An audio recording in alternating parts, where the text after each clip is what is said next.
ജ്ഞാനത്തിൻ്റെ മൂല്യം. മകനെ, ജ്ഞാനത്തിന് ചെവി കൊടുക്കുകയും ബോധത്തിന് നിന്റെ ഹൃദയം ചായ്ക്കുകയും ചെയ്യേണ്ടതിന് എൻ്റെ വചനങ്ങളെ കൈക്കൊണ്ട് എൻ്റെ കൽപ്പനകളെ നിന്റെ ഉള്ളിൽ സംഗ്രഹിച്ചാൽ നീ ബോധത്തിനായി വിളിച്ച് വിവേകത്തിനായി ശബ്ദം ഉയർത്തുന്നുവെങ്കിൽ, അതിനെ വെള്ളിയെപ്പോലെ അന്വേഷിച്ച് നിക്ഷേപങ്ങളെപ്പോലെ തിരയുന്നുവെങ്കിൽ, നീ യഹോവാഭക്തി ഗ്രഹിക്കുകയും ദൈവപരിജ്ഞാനം കണ്ടെത്തുകയും ചെയ്യും. യഹോവയല്ലോ ജ്ഞാനം നൽകുന്നത്. അവൻ്റെ വായിൽ നിന്ന് പരിജ്ഞാനവും വിവേകവും വരുന്നു. അവൻ നേരുള്ളവർക്ക് രക്ഷ സംഹരിച്ചു വയ്ക്കുന്നു. നിഷ്കളങ്കമായി നടക്കുന്നവർക്ക് അവൻ ഒരു പരിച തന്നെ.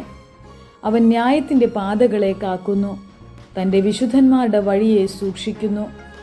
അങ്ങനെ നീ നീതിയും ന്യായവും നേരും സകല സന്മാർഗവും ഗ്രഹിക്കും. ജ്ഞാനം നിന്റെ ഹൃദയത്തിൽ പ്രവേശിക്കും, പരിജ്ഞാനം നിന്റെ മനസ്സിന് ഇമ്പമായിരിക്കും. വകതിരിവ് നിന്നെ കാക്കും, വിവേകം നിന്നെ സൂക്ഷിക്കും. അത് നിന്നെ ദുഷ്ടന്റെ വഴിയിൽ നിന്നും വികടം പറയുന്നവരുടെ കൂട്ടത്തിൽ നിന്നും വിടുവിക്കും.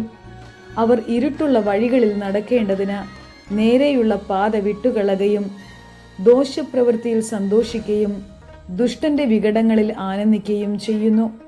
അവർ വളഞ്ഞ വഴിക്ക് പോകുന്നവരും ചൊവ്വല്ലാത്ത പാതയിൽ നടക്കുന്നവരും ആകുന്നു. അത് നിന്നെ പരസ്ത്രീയുടെ കയ്യിൽ നിന്നും ചക്കരവാക്കു പറയുന്ന അന്യസ്ത്രീയുടെ വശത്തു നിന്നും വിടുവിക്കും.